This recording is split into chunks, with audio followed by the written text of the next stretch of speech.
पुष्पहारासाठी हार नाही, फोटो नाहीये. तर आपण आपल्या मायबोली मराठीला आपले शब्द सुन्न अर्पण करूनच हा कार्यक्रम सुरुवात करूया. आणि त्यासाठी मी माधव जुनेन यांच्या कवितेचे 2 कवनं इथे प्रस्तुत करणार आहोत आणि आपल्या कार्यक्रमाच्या उद्घाटनाची नांदी ठरवणार आहोत. जरी मान्यता आज हिंदीस देई, उदेले नवे राष्ट्र हे हिंदवी, मनाचे मराठे मराठी सद्याती, हिची जाणुनी योग्यता थोरवी. असू दूर पेशावरी उत्तरीवा, असू दक्षिणी दूर तंजावरी, मराठी असे आमुची मायबोली, अहो ज्ञान देवीच देवाखरी. मराठी असे आमुची मायबोली, जरी भिन्न धर्मानुयायी असू, पुरी बाणली बंधुता अंतरंगी, हिच्या एक ताटात आम्ही बसू. हिचे पुत्र आम्ही हिचे पांग पेडू, वसे आमुच्या मात्र हृन मंदिरी, जगन्मान्यता हिस अर्पू प्रतापे, इला वैसरू वैभवाच्या श्री, इला वैसरू वैभवाच्या श्री. तर मित्रांनो, आपली मराठी भाषा आणि मराठी भाषेमध्येच आपलं अस्तित्व आहे. आपण वराडी बोलणारे असू, आपण कोकणी बोलणारे असू, आपण खानदेशी अहिराणी बोलणारे असू, आपण पावरी बोलणारे असू, आपण कुठलीही भाषा जी आपण बोलणारी असू, ही भाषा टिकवण्याचं आज आपलं काम आहे. आणि नेमकं महाराष्ट्र धर्म, आपण महाराष्ट्रात राहतो तर नेमकं काय आहे? लँग्वेज इन महाराष्ट्र, भाषा विचार, दूरस्थाचा पसारा हा त्यांचा कविता संग्रह प्रसिद्ध आहे. महाराष्ट्र कर्नाटक सीमावाद, संघर्ष आणि संकल्प, यासोबतच लोकशाही समजून घेताना आणि कशासाठी, लिंगभाव समतेसाठी आम्ही भारताचे लोक, लोकशाही गप्पा ही त्यांची पुस्तकं प्रकाशित आहेत. आणि सगळ्यात महत्त्वाचं, ज्या काळात सगळे मम म्हणतायत त्या काळात एक विरोधाचा, निष्ठेचा आणि सगळ्यात महत्त्वाचं की मी माझ्या भाषेवर प्रेम करतो हे सांगत आपला विचार ठासून मांडणारे दीपक पवार सर आहेत आणि ते आज आपल्यासोबत. यासोबतच डॉक्टर प्रकाश परब सर सुद्धा आपल्यासोबत या ठिकाणी आहेत. प्रकाश परब सर हे मराठी विभाग प्रमुख होते वझे केळकर महाविद्यालय मुलुंड या ठिकाणी. पदवी आणि पदव्युत्तर स्तरावर मराठीचे सुमारे 30 वर्ष अध्यापन सरांनी केलेलं आहे. मराठी अभ्यास केंद्राचे ते संस्थापक सदस्य आहेत. भाषा सल्लागार समितीचे सदस्य आहेत महाराष्ट्र राज्य शासनाच्या. भाषा सल्लागार समितीचे सदस्य असून ते या मुद्द्यावर आपल्याशी बोलायला या ठिकाणी आहेत. कारण अनेक सगळेच लोक बोलत आहेत असं नाही, पण सरांनी भूमिका घेऊन सर या ठिकाणी मांडणी करणार आहेत. महाराष्ट्र शासनाचा डॉक्टर अशोक केळकर मराठी भाषा अभ्यासक पुरस्कार सरांना मिळालेला आहे. मराठी भाषा संवर्धनाच्या चळवळीत सक्रिय सहभाग ते घेत आहेत आणि मराठी भाषेच्या प्रश्नावर सातत्यानं लेखन आणि चर्चासत्रातून निबंध वाचन सरांनी केलेलं आहे. आज ते या ठिकाणी आपले विचारसुद्धा मांडणार आहेत. आणि आजच्या कार्यक्रमाचे अध्यक्ष शंभू पाटील सर, आपण यांना ओळखतोच. पुढे प्रगत देशांमध्ये गेले तर आपली आणखी भौतिक प्रगती होईल. आणि हे सगळं जगभर चालू आहे. म्हणजे भारतातीलच नव्हे तर जगातले बहुतेक समूह ज्यांच्या भाषा मागासलेल्या आहेत ते सगळे इंग्रजीकडे वळतात. त्याला लँग्वेज शिफ्ट असं म्हणतात. तर भाषा मरणाचं, भाषेची अवनती होण्याचं, भाषेची पिछेहाट होण्याचं एकच कारण आहे लँग्वेज शिफ्ट. म्हणजे आपण आपली भाषा सोडतो. इंग्रजीमुळे आपण भाषा अंशतः आपण सोडतो आहोत. हिंदीमुळे ती आणखी सोडणार आहोत आणि फार मोठं संकट आहे. आणि आपण आपली भाषा गमावली तर आता मगाशी प्रास्ताविकामध्ये सांगितल्याप्रमाणे आपण आपली ओळख काय राहणार आहे मला सांगा तुम्ही. म्हणजे तुम्ही जर अहिराणी नाही तुमची ओळख, तुम्ही मराठी ओळख नाही आहे, तर तुम्ही हिंदी ही ओळख सांगणार आहात का? तुम्ही इंग्रजी ही ओळख सांगणार आहात का? की तुम्ही जातीची ओळख सांगणार आहात, धर्माची ओळख सांगणार आहात, की प्रांताची ओळख सांगणार आहात? हे लक्षात घ्या, राज्यघटनेनुसार आपल्यामध्ये फक्त लिंग्विस्टिक डिस्क्रिमिनेशन, भाषेच्या आधारावरच आपण भेदभाव करू शकतो. राज्यघटनेमध्ये समतेची जी तत्त्वं आहेत त्याच्यामध्ये कोणत्या आधारावर समाजामध्ये भेदभाव करता येणार नाही, नागरिकांमध्ये भेदभाव करता येणार नाही, त्याचे निकष सांगितले आहेत. त्यात जाती, धर्म, वंश, प्रांत, जन्मस्थान अशा प्रकारचे भेद दिलेले आहेत. या आधारावर तुम्ही समाजामध्ये भेदाभेद करू शकत नाही, त्यांना संसाधनांपासून वंचित ठेवू शकत नाही. आता या सगळ्या मालिकेमध्ये भाषेचा उल्लेख का नाही केला असेल घटनाकारांनी? कारण लिंग्विस्टिक डिस्क्रिमिनेशन हे विश्वाच्या पातळीवर, जगाच्या पातळीवर लेजिटिमेट डिस्क्रिमिनेशन आहे. तुमच्या देशामध्ये जर अनेक भाषा असतील तर त्या सगळ्या भाषा ज्ञानभाषा होऊ शकत नाहीत. सगळ्या भाषा हे व्यवहार भाषा होऊ शकत नाहीत, कारण ते असंभव आहे. आज देखील उच्च न्यायालयाची भाषा इंग्रजी आहे, सर्वोच्च न्यायालयाची इंग्रजी भाषा आहे, सर्वोच्च न्यायालयाची भाषा हिंदी देखील नाही आहे. आणि आपल्याकडे प्रादेशिक पातळीवर जिल्हा न्यायालय आहेत, त्यांची भाषा आता आपण मराठी केलेली आहे, स्थानिक भाषा केलेली आहे. तर त्यामुळे भाषांमधून आपली भाषा राजभाषा आहे. आता राजभाषा आहे हा भेदच आहे की नाही, भाषिक भेद आहे. याचा अर्थ महाराष्ट्रामध्ये इतर भाषा बोलणाऱ्या लोकांना आपण राजभाषा केलेलं नाही, म्हणजे दुय्यम स्थान दिलेलं आहे. आता दुय्यम स्थान का देण्याची काय योजना आहे, तर भाषावर प्रांतरचनेचं तत्त्वच असं आहे की त्या संबंधित भाषकांची लोकसंख्या, त्यांची संस्कृती, त्यांचं भौगोलिक सान्निध्य हे जर एकजिनसीपणे आपल्याला दिसत असेल तर त्यांची भाषा आणि संस्कृती विकसित करण्याचा एकच मार्ग आहे की त्यांच्या भाषेचा स्वतंत्र प्रांत करणे. आणि जगामध्ये बहुतेक भाषांचे जी राष्ट्र आहेत, जी एकभाषिक आहेत, त्यांच्या राष्ट्रांची नावच मुळात त्या भाषेवरून आलेली आहे. म्हणजे भाषेला इतकं महत्त्व आहे.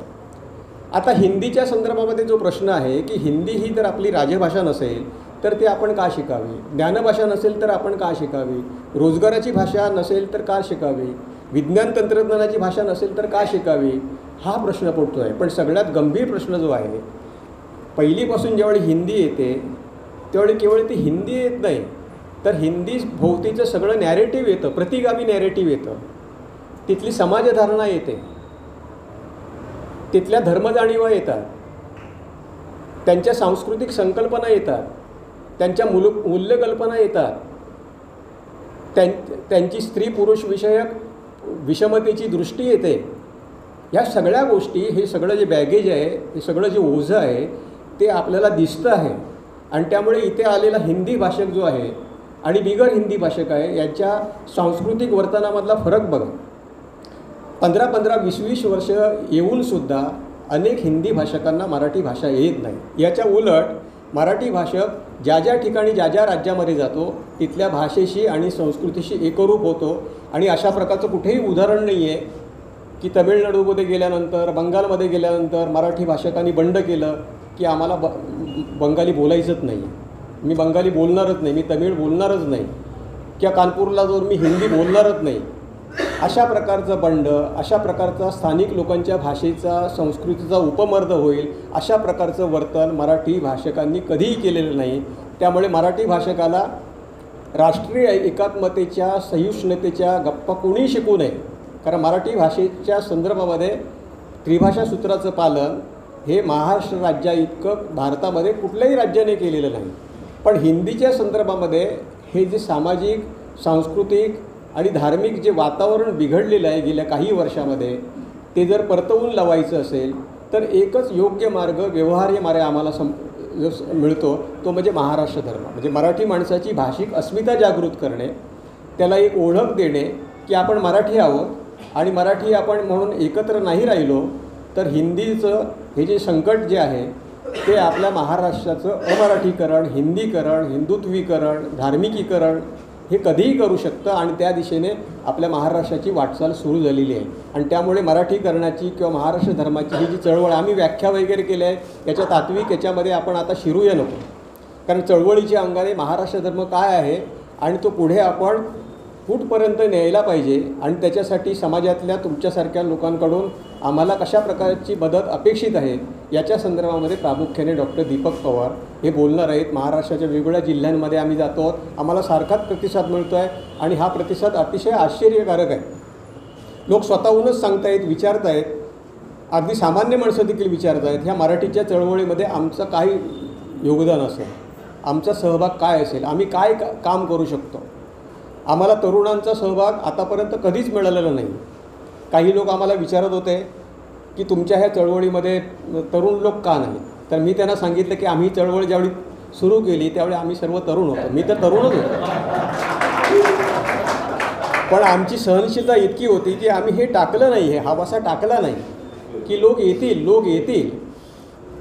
पण मुख्यमंत्र्यांना दया आली की त्यांना असं वाटलं की मराठीवर अन्याय झाल्याशिवाय महाराष्ट्र समाज हा जागा होणार नाही. झोपी गेलेला भाषिक समाज हा आता कुठे जागा होतो आहे, त्याला अधिक जागा करण्यासाठी जिल्हा तालुक्याच्या पातळीवर आम्ही जाऊन आणखी हे मराठीचं जनजागरण करतो आहोत.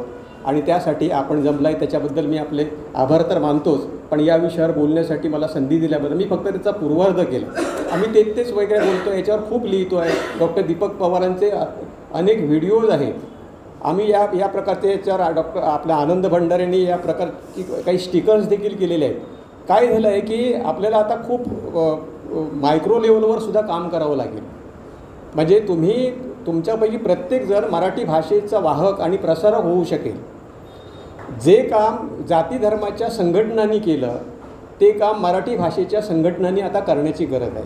मी मराठी आहे, मी मराठीत बोलणार असं वाक्य आनंद भंडारे म्हणतात आणि महाराष्ट्रामधल्या अनेक लोकांनी त्याचे बॅनर्स लावायला सुरुवात केली, स्टिकर लावायला सुरुवात केली. अशा बारीक सारीक गोष्टी ज्या आहेत त्यातून आपली भाषिक जाणीव ही अधिक प्रखर करणे आणि ती सर्वांपर्यंत पोचणे. आणि हे जे संकट आहे हे संकट निश्चितपणे जाणार आहे, कारण कोणत्याही परिस्थितीमध्ये राजकीय पक्षांनी देखील याला पूर्णपणे विरोध केलेला आहे. मनसे, शिवसेना या पक्षांनी तर पूर्णपणे त्याला सांगून ठेवलं जाधव समितीचा काहीही अहवाल येऊ दे, पण पहिलीपासून तिसऱ्या भाषेची सक्ती आम्ही मान्य करणारच नाही. आणि महाराष्ट्र कधीही आता ज्या प्रकारचा असंतोष आणि ज्या प्रकारची जागृती मराठी समाजामध्ये झाली आहे तर मला पूर्णपणे खात्री आहे या सरकारकडे किती जरी बहुमत असलं तरी देखील जनमताच्या विरोधामध्ये जाऊन तिसऱ्या भाषेची सक्ती करण्याचं धाडस हे सरकार करेल असं मला व्यक्तिशः वाटत नाही. त्यामुळे जाधव समिती हा एक असा मार्ग आहे की ज्यातून सरकारने माघारही घेतलेली नाही आहे आणि सरकारला विजयी झालेलं नाही आहे. ताकद दिली आमच्या किंवा आमची जी वहीची परंपरा आहे, जी वहीची परंपरा आहे, महाराष्ट्र धर्म बुडतो ना तो इथे बुडतो. आपली जी वहीची परंपरा आहे, कथनाची परंपरा आहे, नाटकाची परंपरा आहे. आत्ता नेमाडेंचा जो संग्रह आला सट्टक, हा सट्टकचा नाटक फॉर्म आपल्या खानदेशाचा होता. हजारो वर्षापासून नाटक सट्टक नावाने खेळलं जात होतं. थँक्स टू नेमाडे की त्यांनी ते सट्टकाची आठवण केली. आपण किती काय गमावलं आहे. लोकनाट्य नावाची परंपरा, आपण ते लोक आहोत ज्यांनी तमाशा नावाचा प्रकार महाराष्ट्राला दिला. म्हणून खानदेशी तमाशा आणि वायदेशी तमाशा असे दोन प्रकार आहेत, आपण दिलं आहे. आपली ती परंपरा विसरून आपण नेमकं कोणत्या स्थितीत आहोत, काय आहोत, मराठी असण्याची आपले काय प्राऊड नाही आपल्याला मी म्हटलं ना की आपण लगेच दुसऱ्या भाषेवर शिफ्ट होतो. इंग्रजी शिकली पाहिजे, काही वादच नाही. कोण शिकतं इंग्रजी जगात? सगळे अविकसित देश आपली भाषा सोडून परकीय भाषेत शिकतात. तिथून असं धुळ्यावर तरी आपलं लांब आहे, असा फ्रान्स आहे. एका माणसाला इंग्रजी येत नाही आणि प्रगत देश आहे.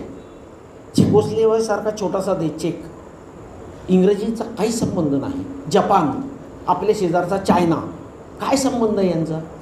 आपण का भाषिक स्तरावरती, कारण आपली मनस्थिती, आपली जी आपण छत्रपती शिवाजी महाराज की जय म्हणतो, त्या छत्रपती शिवाजी महाराजांच्या स्वराज्याचा जो मूळ आत्मा आहे तो न समजून घेता जय जय जय जय जय भवानी, जय जय जय जय जय शिवाजी, कुठल्या जय घोषात आपण अडकलो आहे. आपण सरकारला प्रश्न विचारूच. सरकार काय असतं ना, शेवटी कोणीतरी येतं, आताचे वाईट आहेत, मागचे बरे होते, काही स्थिती नव्हती अशी. ते रामकृष्ण मोरे नावाचा माणूस पहिलीपासून इंग्रजी आणतो. एक माणूस, बाकी जाऊ द्या, मराठी शिकणारी मुलं, तुमच्या भविष्याची तुम्हाला काळजी नाही वाटली कधी? चित्रकला नावाचा विषय बंद केला, एक तरी चित्रकलेचे मुलं आले का रस्त्यावर? काय झालं काय तुम्हाला? काय तुम्हाला म्हणायचं आहे? आपली लढाई दीपक पवार सर लढतीलच, ते नसते, परब सर नसते. म्हणजे तुम्ही लढा, आम्ही तुम्हाला ऐकायला आज जमलं तर जाऊ, नाही तर तुमचं रील पाहून खुश होऊ. का? एखाद्या मुद्द्यावरती हां ते सरकार काय कुठला तरी भयानक अर्बन नक्षलचा वगैरे कायदा आणला आहे त्यांनी, ठीक आहे, आणू देत ना. आपल्याला कोणी काय म्हणावं? जेव्हा सगळा भारत मोगली सत्तेला घाबरलेला होता तेव्हा उठला ना एक माणूस. केवढी परंपरा आहे तुम्हाला, केवढी परंपरा आहे. कशाचं भय आणि कशाची भीती आपल्या मनात आहे आणि का आपल्याला मराठी भाषेसाठी झगडावं लागतं आहे, आणि ते पण आपण झगडत नाही आहे. सगळे असे घाबरलेल्या अवस्थेत आहे. म्हणजे फहीमभाई जेव्हा हा कार्यक्रम घेऊन माझ्याकडे आले की आपण असा मराठी भाषेचा कार्यक्रम करू, कोणी करायचा, कसा करायचा, आणि उद्या याचे पॉलिटिकल इतके प्रश्न मनात पडण्याच्या या कालखंडात भाषेसाठी आपल्याला उभं राहणं किती गरजेचं आहे. आपण लढू नाही लढू, किमान तुम्ही मराठीत बोलायला सुरुवात करा.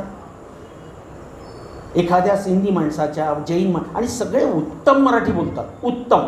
नाही कळलं तर तुमचा फायदा आहे. तुम्ही जाऊन बघा एखाद्या नॉन मराठी माणसाच्या दुकानात आणि शांतपणे त्याचं जे मार्केटिंग स्किल आहे ना, मी धंदेवाला माणूस आहे, माझं मार्केटिंग स्किलच माझ्या भाषेच्या ज्ञानावरती आणि भाषेच्या बोलण्यावर अवलंबून आहे. दुसऱ्या भाषेत जेव्हा मी बोलायला लागतो ना, मी गडबडतो. मी त्या सॉफ्टली, त्या फ्लुएंटली त्या समोरच्याला हिप्नोटाईज करू शकत नाही, त्याला माझी वस्तू विकू शकत नाही. मी माझ्या भाषेत उत्तम विकू शकतो. तुम्ही तर ग्राहक आहात, त्याला झक मारून तुमचं ऐकायचं आहे, ऐकायचंच आहे. त्यामुळे आपण सगळ्यांनी दीपक पवार सर, परब सर जे लढत आहेत त्याला पाठिंबा कसा देता येईल तो देऊच, कशा पद्धतीने आपल्याला उभं राहता येईल ते उभं राहूच. पण आजपासून किमान असा संकल्प करू की मी एक पुस्तक वाचेन, मी कधी ज्ञानेश्वरी वाचेल, मी एखादं नाटक पाहिल. महाराष्ट्र धर्म धर्म धर्म धर्म म्हणजे काय? तुमच्या कानावर जर चोकोबा सोयराबाई गेल्याच नसतील तर काय सांगणार तुम्ही? अरे हे पहिलं राज्य आहे जिथे दलित साहित्य आलं. त्याच्यापूर्वी कुठल्या भाषेत दलित साहित्य आलं? पहिला नामदेव ढसासारखा कवी ज्याने मराठी भाषेला सल्लीबोटीसारखं, डाली सल्लीबोटीसारखे शब्द दिले. आमच्या महानोरांनी मेघुटासारखा शब्द दिला. आमचे नेमाडे झिरी मिरी रे बरसो मेघू, या झाडाचं कडकिलं देऊ, नातं नाही तोडू मातीचं, मातीचं मया देवा, उगयवला कोंब लाडानं, लाडानं दारी तुह्या, घर मांडव सुकू नको देऊ, नको कुडीले पिडा लावू. असं इतकं अप्रतिम वही, इतकी अप्रतिम वही. सगळ्या मुंजा नावाचा सिनेमा येतो आणि तो काहीतरी भूत असतो. तो मुंजा आमच्या घरी आम्ही जेवू घालतो, त्याला दूध भात देतो आपण, दर सोमवारी शनिवारी करायचो. हा महाराष्ट्र धर्म आहे. त्यातले धार्मिक काय, आमके काय, आणि जो आपला वारकरी परंपरा नावाची इतकी वैश्विक गोष्ट रिचवून घेणारी आणि विश्वाला आपलंसं करणारी, प्रेम शिकवणारी, थेट भक्तीचं नातं जे सुफी परंपरेतनं आपल्यापर्यंत आलं, त्या वारकरी धर्माला वैश्विक करायचं ठरवलं असतं तर इकडे तंजावर ते आटके पारपर्यंत मराठी गेले होते. जबरदस्ती ज्या पद्धतीने धर्म लादला, भाषा लादली, तसं केलं असतं तर कदाचित वारकरी धर्म त्याच्यात शक्ती आहे. आणि आज जगाला अशा वैश्विक धर्माची गरज आहे ज्याच्यात अवडंबर नाही, त्या देवाच्या हातात कुठलं शस्त्र नाही, असा प्रेम करणारा देव ज्या मराठी संस्कृतीमध्ये आहे, त्या संस्कृतीला आपला साधा जाणीव पण नसावी. तुमच्या पराभवाची मुळं ही राजकीय इच्छाशक्तीत नाही आहे, आपल्या मूर्खपणात आहे. आपण जो कच खाल्ला आहे ना मनाने, त्याच्यात आहे. तुमच्या मनाला उभारी येऊ आणि आपली मराठी भाषा अशी दैदिप्यमान, छान, आणि ती फक्त अशा कार्यक्रमापुरती मर्यादित न राहता 9व्या का 10व्या आहोत आपण जगामध्ये भाषा बोलणारे, 9व्या नंबरवरचे लोक आहोत आपण. जगात मराठी बोलणारे लोक 9व्या नंबरवर आहेत. कशाचा इन्फिरिटी कॉम्प्लेक्स आहे, कशाचा आपल्या मनामध्ये असा धोका आहे की आपली भाषा नाही, इंग्रजीत शिकल्याशिवाय अक्कल येत नाही. भाषा आहे ना, कुठली शिका ना, कुठली भाषा शिकता येईल. भाषा एक भाषा चांगली आली की सगळ्या भाषा येतात, याच्यावर विश्वास ठेवा. आणि आज हर्षल पाटील, जे आमचे प्राध्यापक हर्षल पाटील मुंबईचे, त्यांच्यामुळे हा कार्यक्रम इथे होऊ शकला. या मुलाने पाठपुरावा करून मग पडवलवार सर आणि या सगळ्यांनी पुढाकार घेऊन, असं सगळ्यांना वाटत होतं ते 100-125 वर्षामध्ये लोकांना खल प्रवृत्तीच्या माणसांचं वाटायला लागलं. एवढा महाराष्ट्र धर्मामध्ये 100-125 वर्षात झालेला बदल आहे. आपल्यापैकी अनेक लोकांना महादजी शिंद्यांच्याबद्दल माहिती आहे.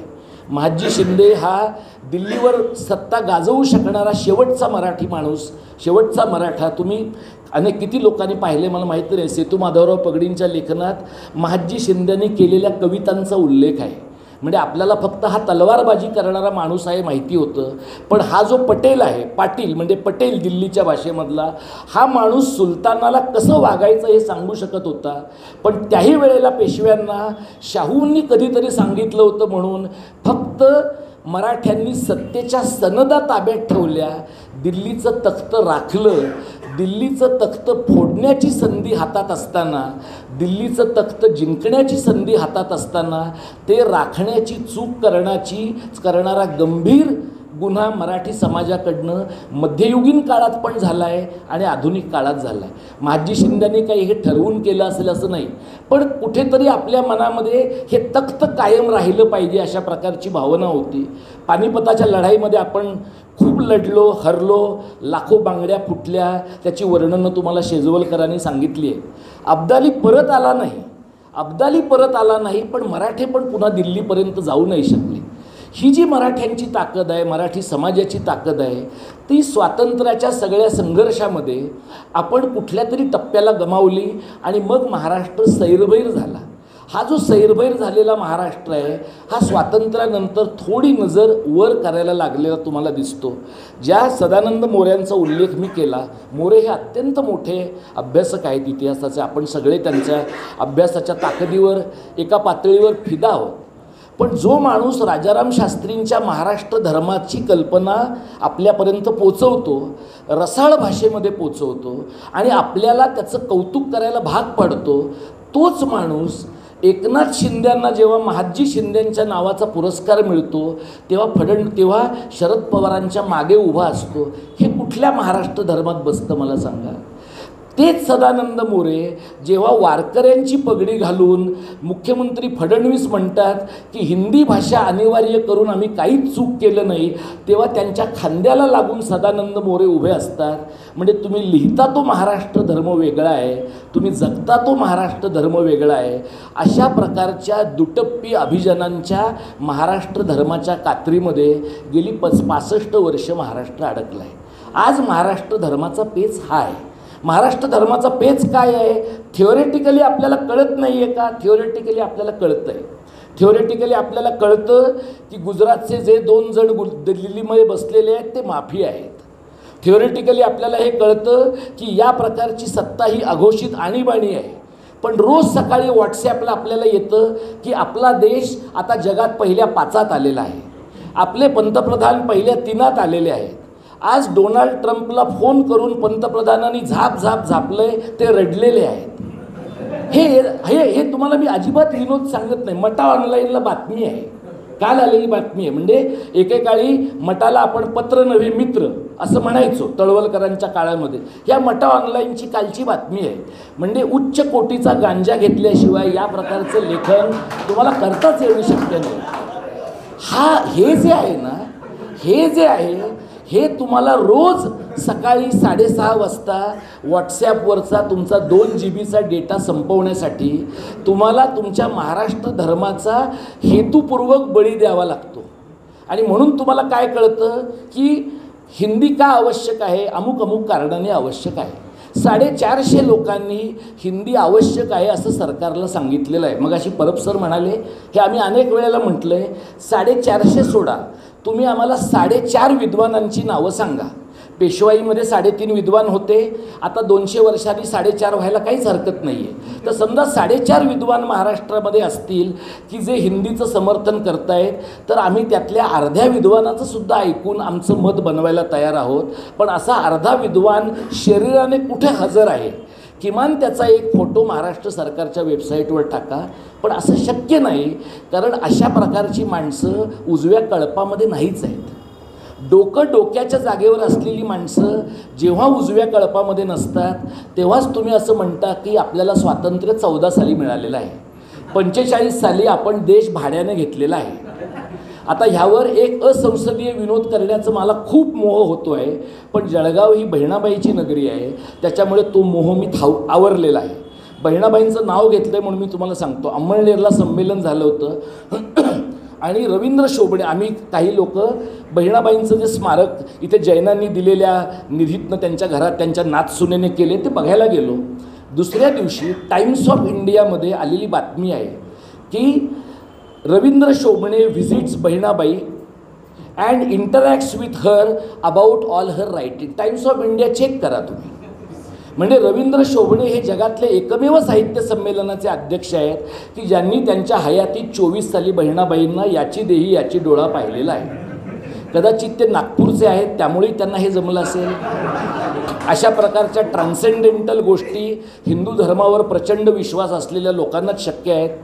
पण टाइम्स ऑफ इंडियाने अशी थुकरट बातमी केल्यावर जळगाव शहरामध्ये, जळगाव जिल्ह्यामध्ये टाइम्स ऑफ इंडियाचा निषेध झाल्याचं तुम्हाला आठवतंय का? आपण काय म्हणालो, मूर्ख असणार टाइम्सचे लोक.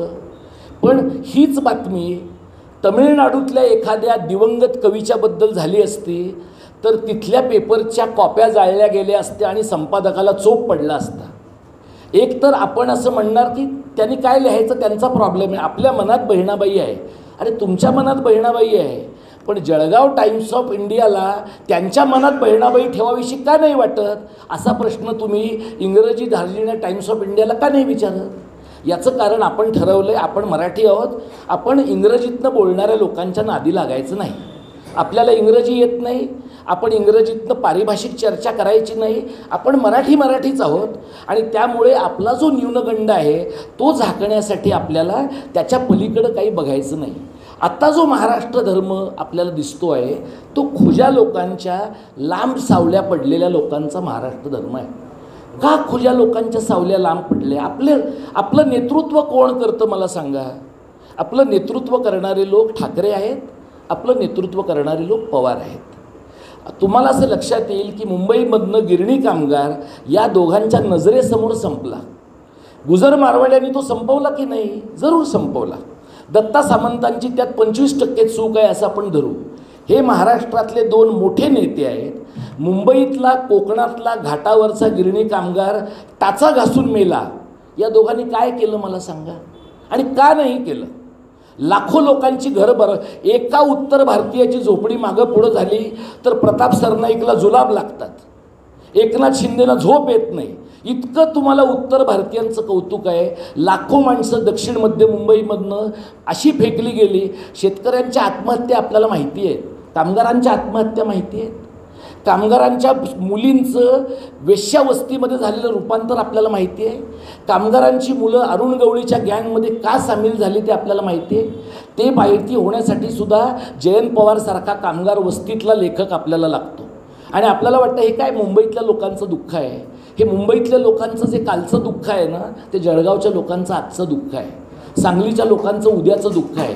त्यामुळे जे लोक जात्यात आहेत त्यांच्याबद्दल सुपात असलेल्या लोकांनी कोरडे हुंकार सोडण्याचं काही कारण नाही.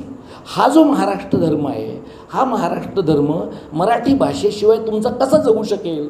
या महाराष्ट्र धर्मासाठी आपल्याला मराठी भाषा जगवली पाहिजे. या राज्यामध्ये यशवंतराव चव्हाणांनी भाषा संचालनालय, विश्वकोश निर्मिती मंडळ, साहित्य संस्कृती मंडळ या 3 मोठ्या संस्था स्थापन केल्या.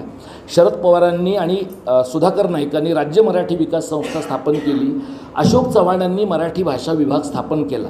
परवा मी काँग्रेस पक्षाच्या शिबिरामध्ये बोललो आणि मी त्यांना सांगितलं, हे तुम्ही केलं हे तुम्हाला माहीत आहे का? तुमच्या पक्षाने महाराष्ट्रातल्या सगळ्या भाषाविषयक यंत्रणा स्थापन केल्यात आणि जे लोक स्वतःला मराठीवादी म्हणतात त्या शिवसेनेनं यातलं काहीही केलेलं नाही हे तुमच्या पक्षाला माहीत आहे का? काँग्रेस पक्षातल्या लोकांना हे माहीतच नाही. कारण काँग्रेस पक्षातल्या लोकांना अभिमान वाटाव्या अशा गोष्टींमध्ये साखर कारखाना आणि दूध डेअरी याच्या पलीकडं काय असू शकतं हे त्यांना कोणी सांगितलेलं नाही. त्यामुळे मराठी भाषा ही अभिमान वाटण्यासारखी गोष्ट आहे. यशवंतराव चव्हाणांनी वाईला तर्कतीर्थांना कार्यालय काढून दिलं आणि तर्कतीर्थांनी एन्सायक्लोपीडिया ब्रिटानिकाच्या धर्तीवर आणि ज्ञानकोशकार केतकरांच्या कामाच्या धर्तीवर पण संघटनात्मक पातळीवरचं मराठीला ज्ञानभाषा करण्याचं काम केलं. ही अभिमानाची बाब आहे. हे जर वाईतल्याच लोकांना माहिती नसेल तर महाराष्ट्राच्या इतर भागातल्या लोकांना माहीत असण्याचं काहीच कारण नाही. आपल्यापैकी किती लोकांना हे माहिती आहे की विद्यापीठ ग्रंथनिर्मिती मंडळ नावाची संस्था होती. विद्यापीठाच्या पातळीवर पदवी आणि पदव्युत्तर पातळीवरचं शिक्षण मराठीत येईल तेव्हा संदर्भ ग्रंथ उपलब्ध व्हावेत हे त्याचं कारण होतं. आणि सुरेंद्र बारलिंग्यांसारख्या बुद्धिमान माणसाने त्याची जबाबदारी सांभाळली. एक वेळ आली की विद्यापीठाने अंग काढून घेतलं, सरकारने अंग काढून घेतलं आणि बालभारतीच्या मध्ये सगळे कर्मचारी समायोजित केले. ज्ञान निर्माण करण्याची परंपरा आपण संपवून टाकली. तेव्हा आपण विद्यापीठ ग्रंथनिर्मिती मंडळ बंद पाडलं. आता जून 25मध्ये राहुल रेखावारच्या एका पत्रकाप्रमाणे आपण बालभारती बंद करतो आहोत.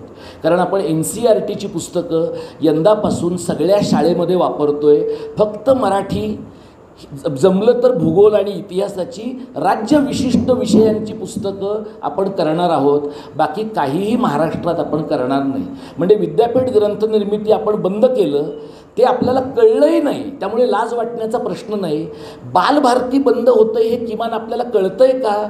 आपले पेपरवाले सांगतायत म्हणून नाही, चॅनलवाले सांगतायत म्हणून नाही. ते कशात मग्न आहेत? याने केला वार त्याने केला पलटवार हे सांगण्यात मग्न आहेत, किंवा असं पाहाल तिचं चित्र ज्याने घायाळ व्हाल हे सांगण्यात मग्न आहेत.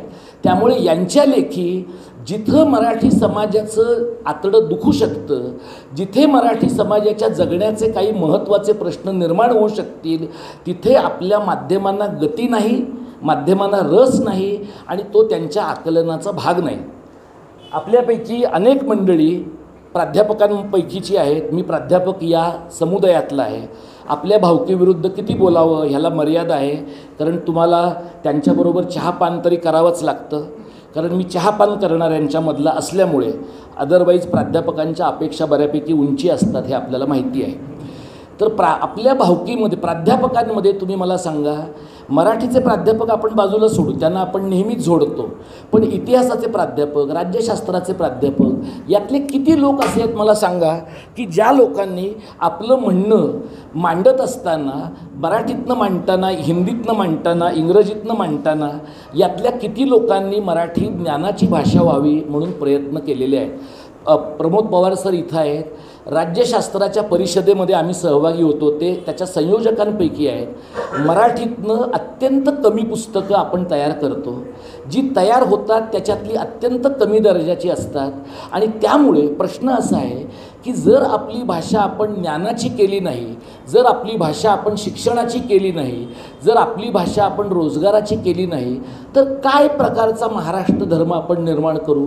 मग आपला महाराष्ट्र धर्म पोकळ राहतो. मग अशी शंभू पाटील सर म्हणले की कानफटात मारणं योग्य नाही. मलाही असं वाटतं की कानफटात मारणं योग्य नाही. का कानफटात मारणं योग्य नाही?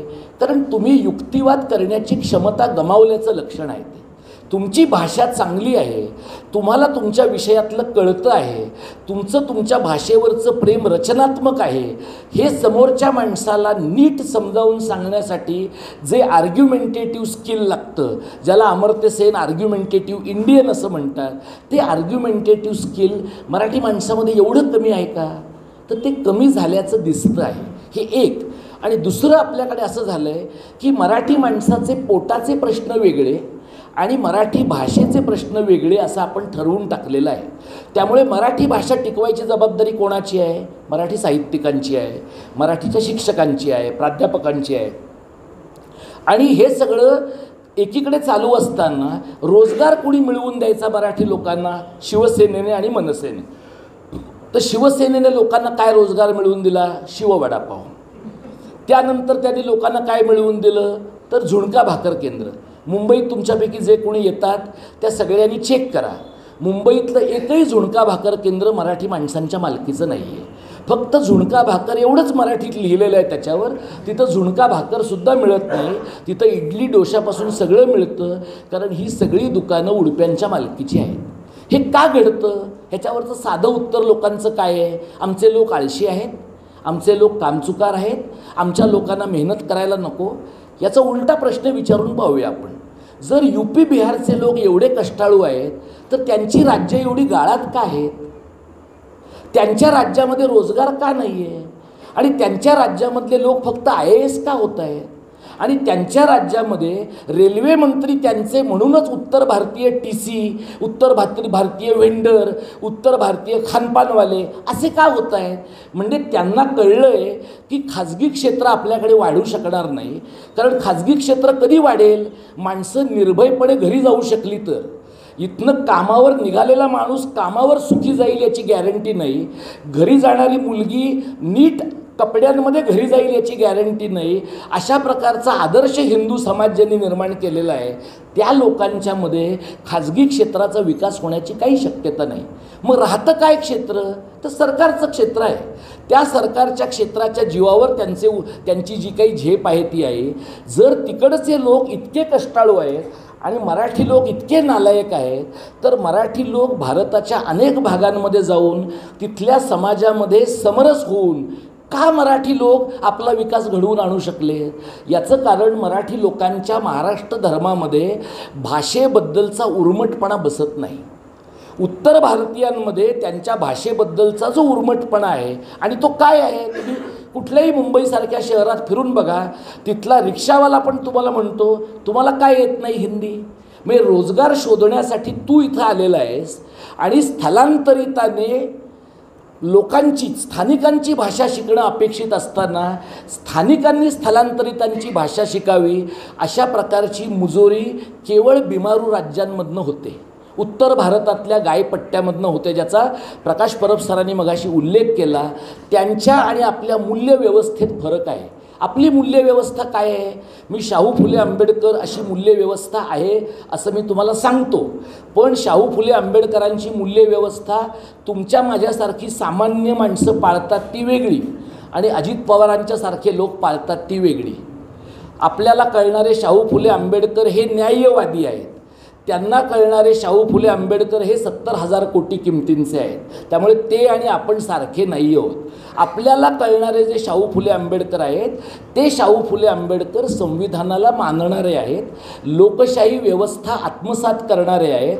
आणि त्यामुळे जर महाराष्ट्र हा या प्रकारच्या वारशाचं राज्य आहे असं आपण मानत असू, तर या राज्यावर होणारा हिंदीचं वर्चस्व वादाचं काय रूप आहे?